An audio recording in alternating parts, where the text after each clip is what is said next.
Hey guys, how are you doing today? I'm just going to get right into the subject, and that is what is going on with the women's Bible study and groups? Why do women seem to not be able to get along? I want to start off by saying who you are. You are a beautiful woman. You are unique. You are loved. You are special. You are created with a purpose. You are cared for. You are lovely. You are precious. You are strong. You are so important. You are forgiven. You are a new creation. You are protected. You are definitely empowered. You are chosen. You are family. You are a mom, a sister, a cousin, a niece. You are mine, says the Lord. Now, the reason I'm coming at you guys with this is because I've been through enough women groups to say, I do not stop.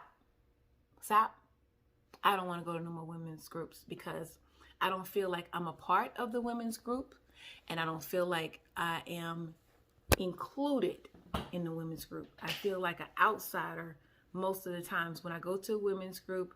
And I really hate saying feel, but feelings are part of the emotions that God has given us. And I've had enough experiences that caused me to pause with women groups.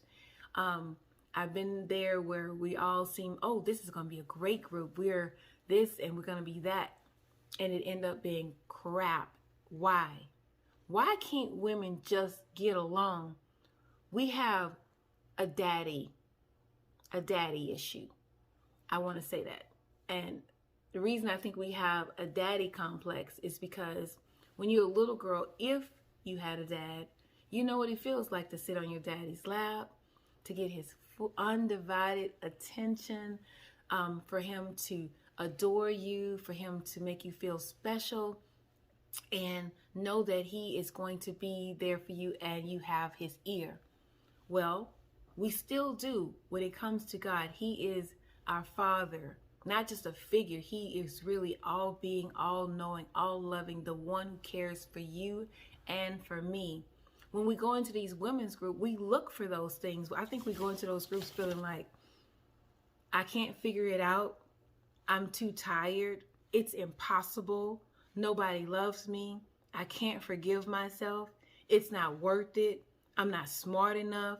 I'm not able. I can't go on. I can't do it. I can't manage it. I'm afraid and I feel alone. We feel all of these kinds of emotions and characteristics when we go into these women's groups. And our hope is that we would feel the love, that you are beautiful, you are unique, you are loved, and all the other things I said at first. That's what we go in looking for. And then as we get kind of comfortable in the group, we feel almost safe till we realize there's so many wolves in the pack, and we're not a part of that. And when there's leaders that are wolves in the pack, they have a pact and they attack you. They make you feel all of the despair, the reasons why women stay apart because they can't get along. I believe that we are the glue in society. I believe that we are strong, but we are weak at this point because we don't know how to use the power of choice, the power to fix a woman's crown on her head, the power to say, you are beautiful. I love that outfit that you have on. Where did you get it? I don't mind saying that because if a sister have on something that I like and I know that it's going to look nice on me, I want to get that. So I'm going to ask her, where did she get it?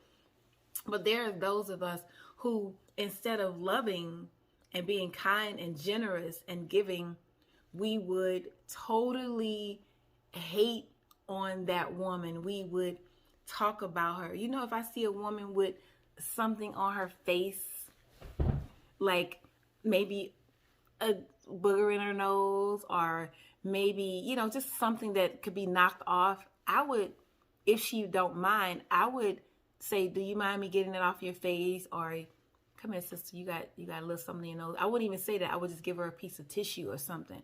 But instead of women doing that, they would instead throw some shade on you and go and talk about you after they done said that to you. I think that's ugly and not even godly. But let me tell you what I do know about the God I serve. He is so big and so wonderful and all-knowing that we all have a place on his lap. He knows your name, your sister's name, and every one woman's name. And there's room on his lap. And I believe if we take a seat and sit down and not stand up and try to stand above one another, we could get along. We would make a huge difference in the lives of others. We could make a difference if we could just remember that we are not here to compete, but here to be complete together. You know, we can be complete with God individually, but when we come together, there is a reason why we come together, because we need each other. Can we just get along? And it doesn't matter where you come from, doesn't matter what culture you come from. We all need the same thing. We need to be paid attention to. We need to know that we're loved. We need to be shown the door open. We need to be included. That's what women have intuitively, and we ought to be able to express that. Hey, girls, we all bleed the same. If we could just think about how much in common we have, we would realize that we don't need to have any angst toward one another, but we need to be in love with one another, in agape love, the love that God has given us to share with one another and see each other as we are. So what, my hair is different from yours? We don't need to fight about it. We don't need to, look, girls, who do we get dressed for? I heard that we get dressed for one another. I don't get dressed for you. I look good because this fits me right. I feel good in it, and I wear it because I like it. Now, if you like it, I'm happy with that. But if you don't like it, that's okay too. I'm not dressing for you. I'm dressing for him. And I pray that he gets the glory out of my life. And I pray that as he get the glory, that I am showing you favor and you grace. So now that I said all of these things, I meet of when the disciples were at the Last Supper with Jesus, and he stated that one of you will betray me. Listen, he did not share with one of the other ones who would betray him, though each one of them questioned themselves. If I see something, like I said, on your nose or on your person that is out of place, I'm not going to share that with someone else. I'm just sharing it with you. Why? Because I love you. Why? Because you're important. Why? Because if it was me, I would want you to do the same thing for me. So with grace, we should remember to help one another, because we've been given the title of help. Help. It is our duty to help one another, not tear each other up and tear each other down. Let's talk about a few women in the Bible. The woman with the issue of blood, the woman at the well, the woman with the penny, the woman who wiped Jesus' feet with her tears, Mary and Martha, Leah, Rachel, Sarah, Hagar, Esther, the deformed woman. Please do not have expectations in one another, but have hope as God has given us. Okay, so let's think about Rebecca. Rebecca was childless. Leah was considered ugly. And who said that Leah was ugly? Somebody passed that and just spread it throughout the land. And I don't know who they compared to her to say that she was ugly. Was Rachel so perfect? She wasn't. Something was wrong with her. She was childless. And Leah was unloved. The woman with the issue of blood bled for 12 years. I could relate to her. I bled for 87 days.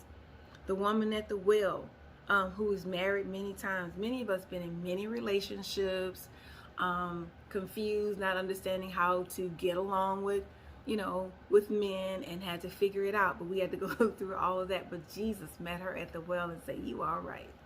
The widow with 2 pennies, the poor woman in Mark 12:41, the crippled woman who had been crippled by a spirit and bent over for 18 years, Luke 13:10. We don't have to fight, guys, but we What we have to do is get along with humility. We have to learn how to not fight with one another, but get along as warriors together. Then we can fight against the evil that stands against us, that keeps us divided. We don't have to do it the way the world tells us to. We can do this with humility, which is totally unexpected. We have the power of choice. Why don't we use the power of choice? The enemy comes against our minds, which is to cause discontentment, noise, confusion, self-importance, complacency, cynicism, and victimhood. These things can happen, and there are important experiences that we have, but we can, instead of being hurt and hurt others, we can actually use our hurt, remember our hurt, to not to hurt one another, to be careful with one another. We need to be in relationships. God has relationships, and look at the Trinity. Jesus said that he did not speak of his own, but he only spoke what God told him. And then he said, I have to go to a place to make a place for you. And he said, but I'm going to leave you a help.